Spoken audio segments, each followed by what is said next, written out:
Welcome to our channel Electronics on Wheel. Please hit subscribe button if you like the content of this channel. Don't forget to like and comment on this video. Please support this initiative by joining us as a member. So coming to our topic, so how to read the wiring diagram. So this is the fourth chapter which we are going to discuss today. So how to read the wiring diagram. So earlier we have discussed about the symbols, about the wire colors, and the basic things about the electrical wiring diagram. So now we will try to understand based on the symbol whichever we have studied there. Now we will see how they are connected with each other and how they are forming the wiring diagram. So we will start from here. This is the circuit of wiper motor, and here I have taken one example of Mahindra Bolero pickup. We will take 2 3 example of different OEM, and we will try to understand what is the difference between the wiring diagram. So as I already told you that there might be different nomenclature for the different OEM. Like for Nissan, they might be using some different nomenclature for the fuse. As I told you that fuse symbol they use like this. Okay, and based on the year also it varies. So suppose this particular diagram is from, like, suppose 2002, but now we are in the 2024. So there might be different lot of improvement on that. So this is also one reason you might be seeing that there might be different symbols. Okay, but the essence or the concept of this particular wiring diagram would remain same. Okay, so we will see the Nissan, then we today we are seeing the Mahindra, then we will see the Ford also.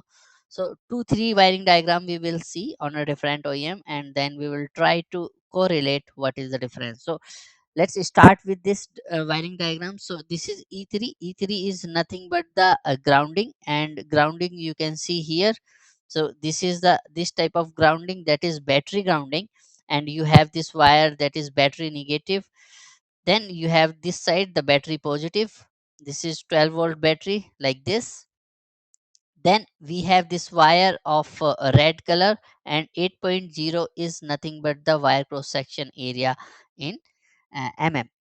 Then this is the maxi fuse. As already told you many times, we have the two types of fuses. One is primary fuse and other one is the secondary fuse. So this is the primary fuse. This is a midi type of fuse, and secondary fuses comes in the range of below 30 or 40 amps.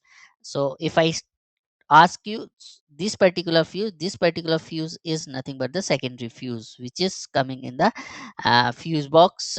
We will see the different fuse boxes as well in this coming slides.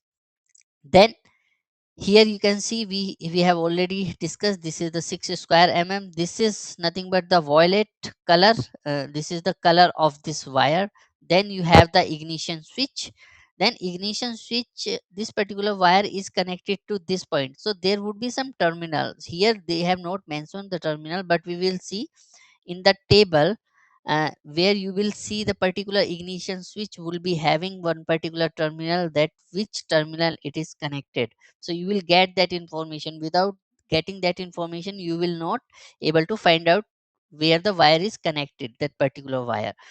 Then you might be seeing this terminal numbering here, 15A, 15 and 50. So you remember that we have discussed this particular standard, that why they have given like 30, 15, 50 uh, a type of terminal numbering or nomenclature.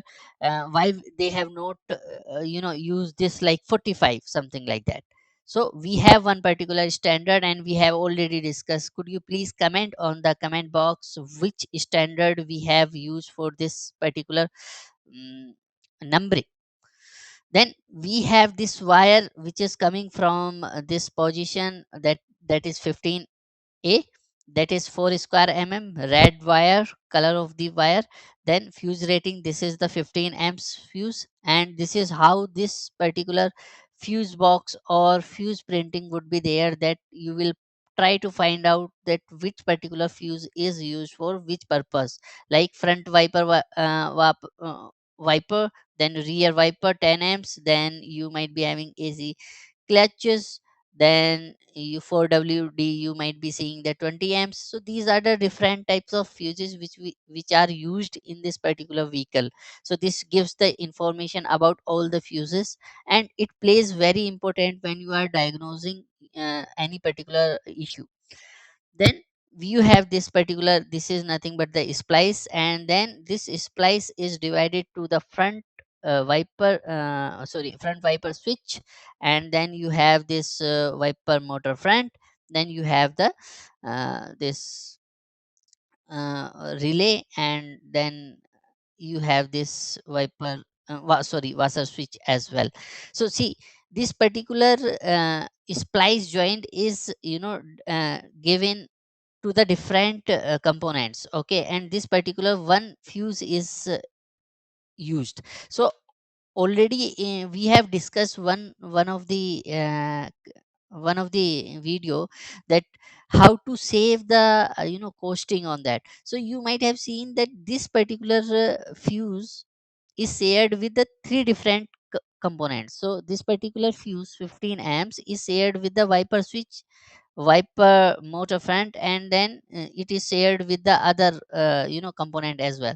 So here actually what happens, that one particular component need to be allocated with a dedicated fuse, but here it is shared. But uh, so where we can share and where we cannot share, this is the question, right? If you are using the three different fuses, then cost will be increased, but here you are using one splice and you are using the same fuse for this all these three units. So when you have the critical function or two different functions, so you should not use or you should not share the particular fuse with the two different functions. So suppose one example I take, you are using one particular, if you see here the function is wiper switch, here also wiper motor. So suppose if this particular fuse is gone, then your wiper function will not work, right? But suppose if you are uh, using here, one second. So suppose this splice you are using with wiper, and one other function you are taking for the, suppose ADAS function. Suppose ADAS function we are taking, right? So if this particular fuse will go, then wiper will also go and ADAS will also go. And it is ADAS is very critical function. So you should not share this the fuse in this type of situation, where you can share when you have the dedicated one particular function. Like here you have the switch for wiper, here also you have the motor, wiper motor only, and here also you have the related to wiper only. So this, in this type of condition you can use, because if your fuse is blown, then your wiper function will be gone, but other function will not be affected. But if you are sharing the splice with the other function, then there is a possibility that if this fuse will go, then this particular ADAS function will also go. So I hope you understand that how to share the fuses across the functions. Then this we have already discussed. This is nothing but this is the fuse rating. Then you might seeing this IC is nothing but inter harness connector numbers. So this first number is showing the connector number, and the second digit is showing the inter harness pin numbers. So this is how you have to read if this is coming like this. But nowadays it is not coming like this. I shown you earlier also. So interconnector comes like this, male female, and here they write the pin numbers, like I'm using like 5, pin number 5, and then they will be having here the connector number like M43. Suppose we take example. So this is the connector number and this is the pin number. So this is how they are representing nowadays. But you can see this case also, that there might be chances that you will get this type of cases as well. Then you have the splice joint. Splice joint is nothing but, you can see here, this is the splice joint. So where we are giving the same function or same signal or same supply to the two different components, two different components.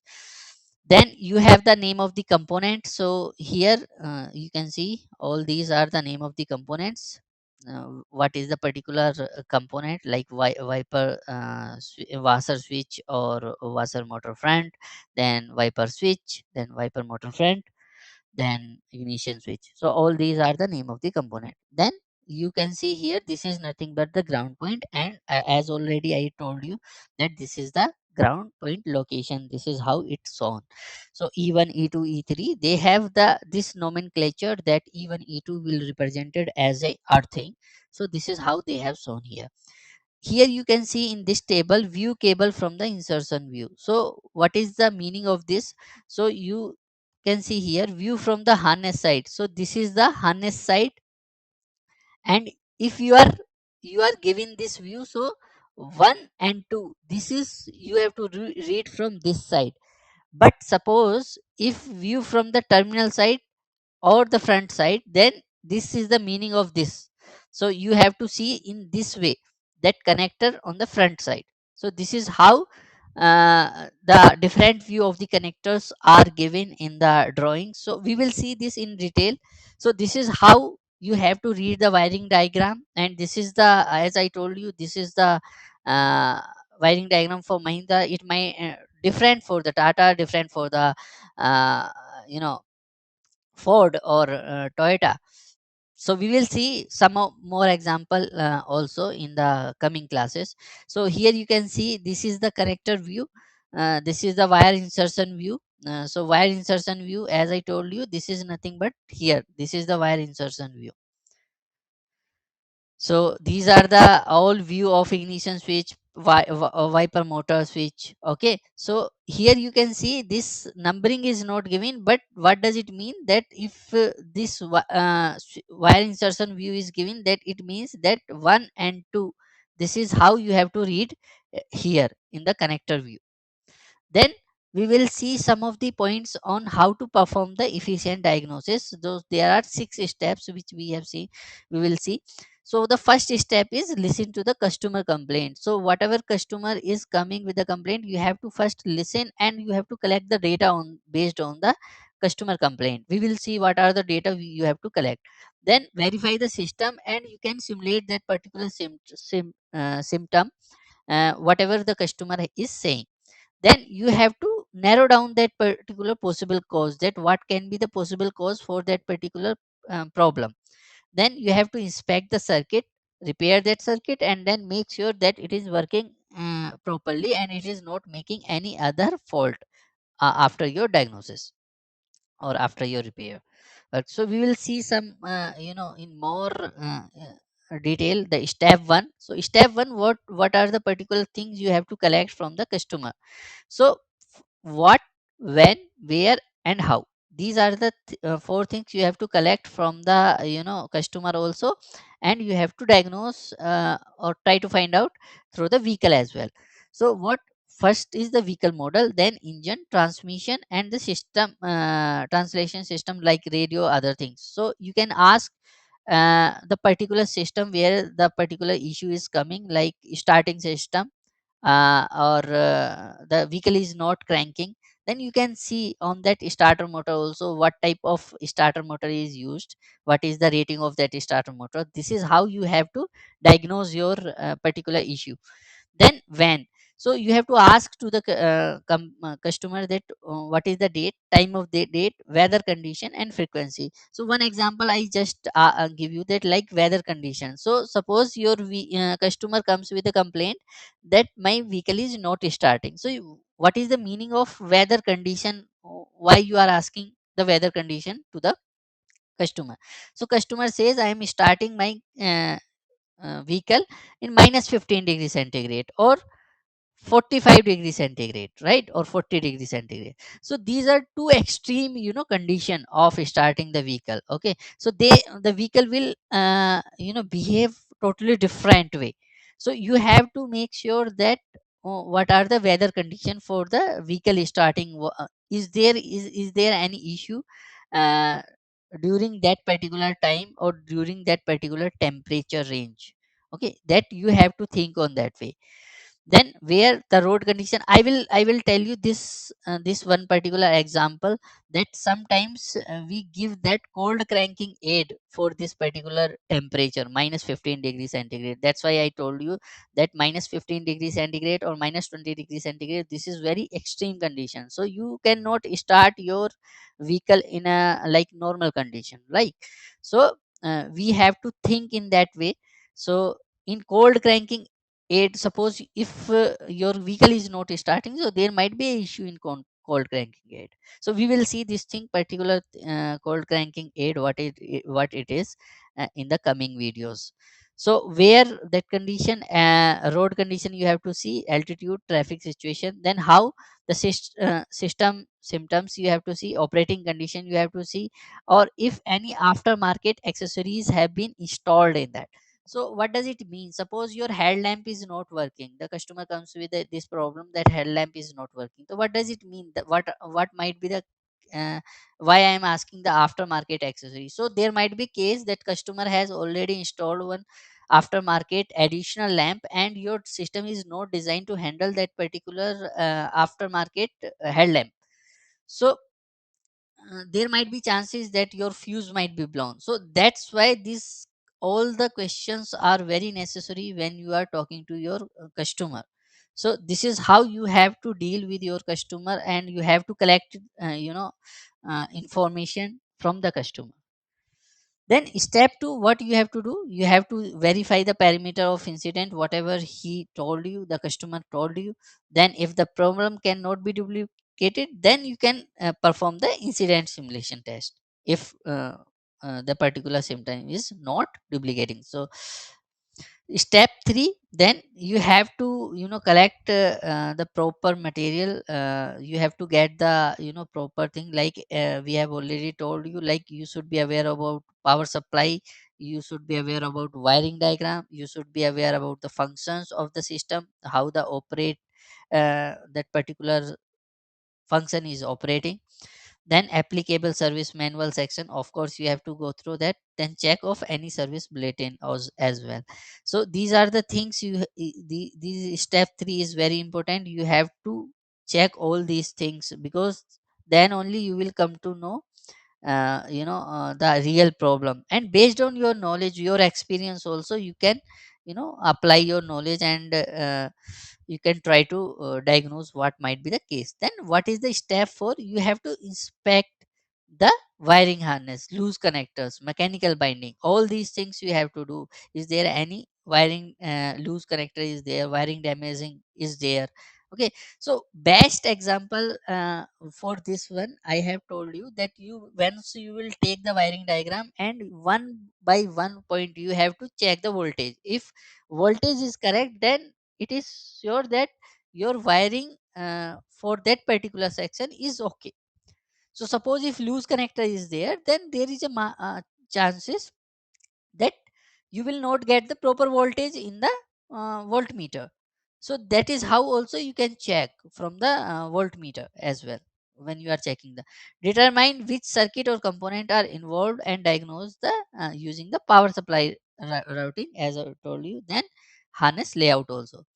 Then step 5, the repair or replace the incident circuit or the component, and operate. The last one is, that is, operate the system in all modes. When you are done with your diagnosis and you have repaired everything, then you have to operate the system in all modes. Okay. Then verify the system whether it is working properly or not under all the condition, and make sure one thing, once you repaired everything, that after your repairing, is there any other issue is not coming.